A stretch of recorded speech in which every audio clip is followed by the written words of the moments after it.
Okay, welcome to my first segment of videos that are going to help you climb out of gold. This first micro video is going to focus mostly on trading in lane.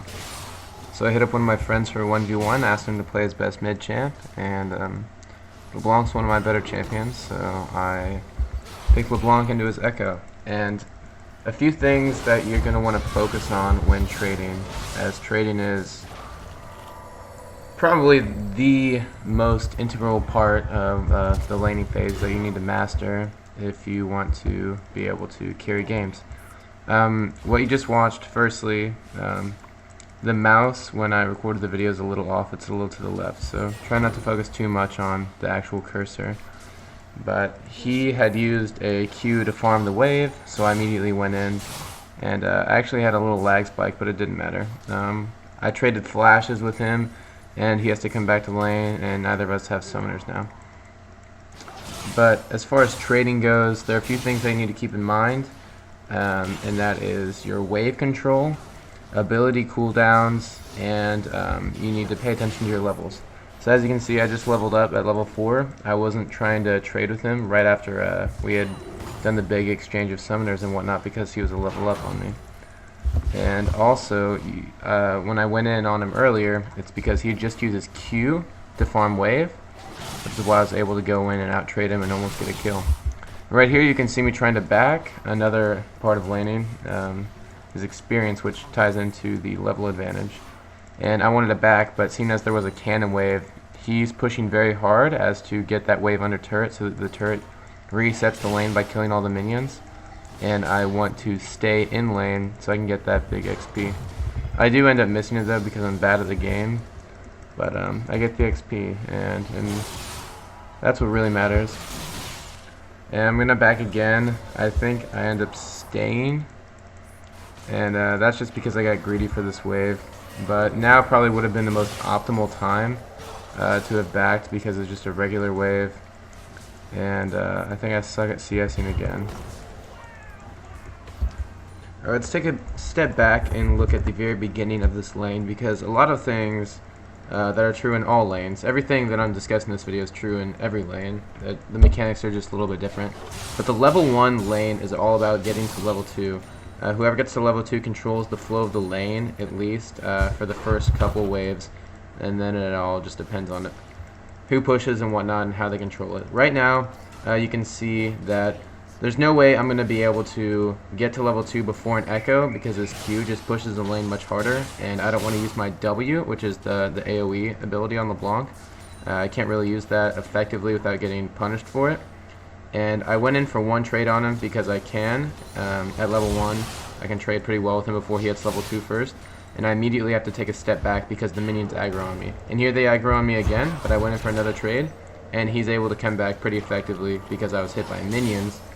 And he also had his W. Another thing you need to keep in mind in your lane is to pop potions as soon as the value of the potion exceeds the amount of your health missing. So as you can see, as soon as I was done out of that trade, I popped a health potion, which is a little bit less relevant in a 1v1.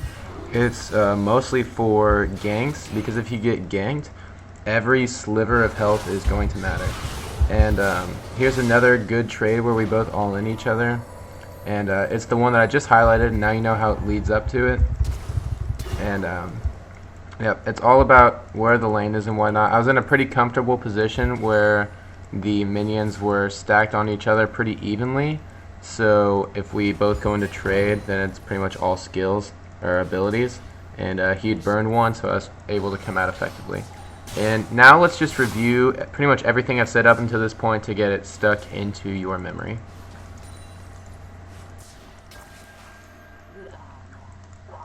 Okay, the first thing we mentioned was ability cooldowns. I was actually placed Bronze 3 in my very first season, which was Season 4. I started playing at the very beginning of Season 4, or at least started playing Ranked. And I played a lot of Fiora, and this is true in all champions, but I'm using Fiora as an example because she was the one that I really first started to play a lot. When playing in a lane, you really have to pay attention to when they use their main poke ability, whether it's Renekton using his ability that does damage in an AoE and heals him, or if it's an Ezreal Mystic Shot, his Q. In this case, it's mostly Echo's Q. You have to pay attention to when he uses it, and you should have a general idea of like the cooldown timers.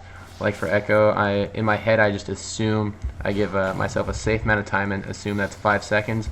And if you can take advantage of that 5-second window, then that's really when you want to go into trade. And you also need to keep in mind not just their main poke abilities cooldowns, but also their ultimate ability cooldowns to get an optimal trade in, and also when keeping in mind the kill pressure that you have in lane. Next thing we talked about was your level advantage. And I'd say this is mostly relevant. I mean, it's relevant across all lanes, but it's most crucial, I should say, in bot lane, in the 2v2 lane, where typically one side is going to be pushing harder than the other. And the level 2 power spike is definitely most crucial in the bot lane, because that's when supports like Leona have 2 stuns up and things like that in nature. In the mid lane, as you saw, level 2 opens up an opportunity for him to get some extra poke off. In this case, Echo gets his W as well, which isn't as much of a threat as, say, like Xerath. When he has 2 abilities, he can poke much harder. But the main thing that you need to keep in mind for your level advantage is that you need to be much more cautious as soon as you realize that they're going to hit a level up on you next. And that's, in mid lane, really important for level 6. Because champions like Zed can all in you as soon as they hit level 6, and Riven in the top lane can all in you as soon as she hit level 6. Things like that, you just have to keep in mind that you need to back off or be much more cautious as soon as they have the level advantage. And the minion wave has a lot to do with that. You can watch them. If they're pushing it, then you can tell that they're about to go in, especially depending on how they're pushing it, how hard they're pushing it, and things of that nature. The last thing that we talked about was wave control, which is a very important aspect of the laning phase. It also has a lot to do with how your jungler sets up ganks, how you set up ganks for your jungler. But just for this video specifically, we're going to be talking about how it relates to trading in lane. I think this is probably the biggest problem that I see with lower elos, and probably mostly in the top lane, where it's easier for minions to stack up because they have a longer way to go. But you really don't want to trade in the middle of the middle of a minion wave, because especially at those lower levels, they do much more damage to your champion. And you also want to keep in mind when the cannon waves are coming, you definitely want to stay in XP range, because XP obviously has a lot to do with when you can trade if you're on the same level and whatnot. And one tip that I would advise all of you to do is to go into your game settings, go to interface, and you can scroll down to where you see what shows in the game. You can check things like how much damage is done, which I think is defaultly checked when you're autoing things. You can see like the little number shows up next to when you auto them. Same with the number of gold that comes up. Also check the box that shows you the XP when things die, because that helps you keep tabs on your XP range, and then soon enough it'll be natural to stand within the XP range, and you'll get really good at staying in range even when you're zoned out of where you want to be in lane.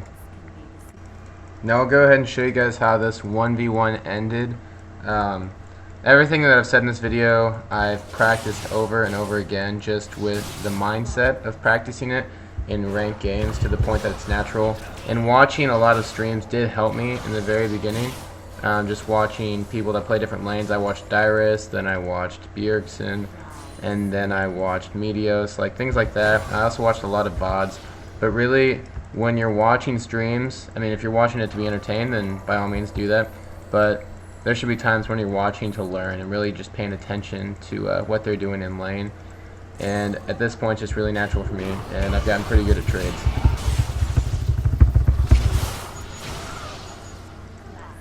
And that was a pretty close call. He almost got a huge trade-off on me, but I was able to win it because I got out of the stun just in time to dodge his ultimate. And that was a classic LeBlanc combo where I hit a QE and immediately dodge out. And I'll let you enjoy the rest of this 1v1, and you'll see how it ends. It may or may not surprise you, who knows. But go back and watch the main points however many times you need to, and good luck on the Rift.